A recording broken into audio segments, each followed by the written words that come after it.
सुनी वो कविता संजय जी बानी वहाँ के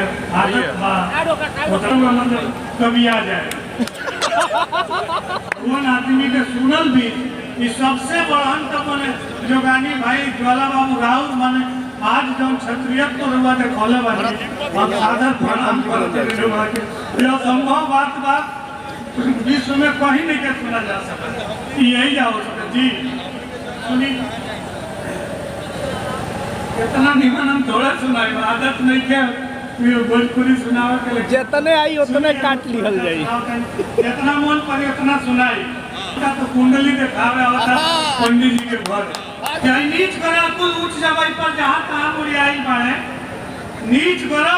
कुल उच्च जगह पर जहाँ तहाँ मुड़ियाई बाड़े राहु मंगल और शनिचर लगने में खड़ियाई बाड़े शुभ साहित्य में जन्मल बा एक भगिया के उपाई भाग मरते का घबरा ले लड़का तो नेता हो जाई लड़का तो नेता हो जाए तो पंडित जी ये बताई कि पढ़ी लिखी घर की देख आदमी में जौन उपाय लागेला जोना टोटका जो लागेला कौन एकरा में नेता पैदा भइल बा एकरा खातिर विशेष उपाय है कि रोए चुके चिल्लाए तो माइक मंच सुना दियो रोए चुके चिल्लाए तो माइक मंच सुना दियो कुर्सी जंतर में भरवा के गर्दन में पहिरा दियो 5 साल के पहले एगो आश्वासन के ड्राफ्ट पिए भाषण और कुशासन के 76 गो टीका लगवाई राष्ट्र प्रेम के खसरा पोलियो ये टीका से भागी जन सेवा के रोग बीमारी जीवन भरना लागी जन सेवा के रोग बीमारी जीवन भरना लागी होनहार वीरवान के बहुत चिकने पात तनिको चिंता मत करिए तू देख के माटी खा कि आज तो माटी खाता एक दिन देश बेच के खाई पढ़े लिखे के देखी मतलब पढ़े लिखे के संसार के सारा काम कैला खातिर पढ़ल लिखल जरूरी बा लेकिन नेता भइला खातिर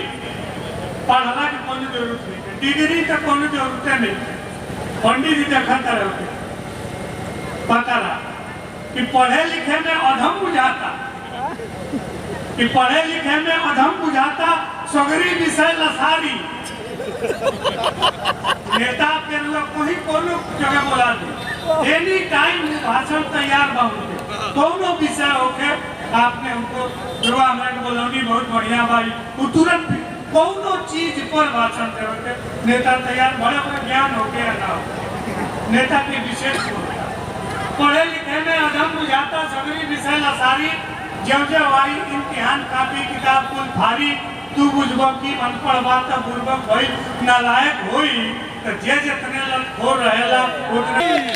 लाइटवा काहे बंद हो गई नहीं चाप के दारू पी के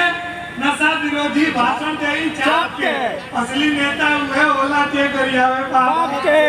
साथ कुछ तरजाई तो हाथ वृद्धा पेंशन पाई भागे मर के का घबरा ले लड़का तो नेता हो जाई ये प्रोफेसर आइए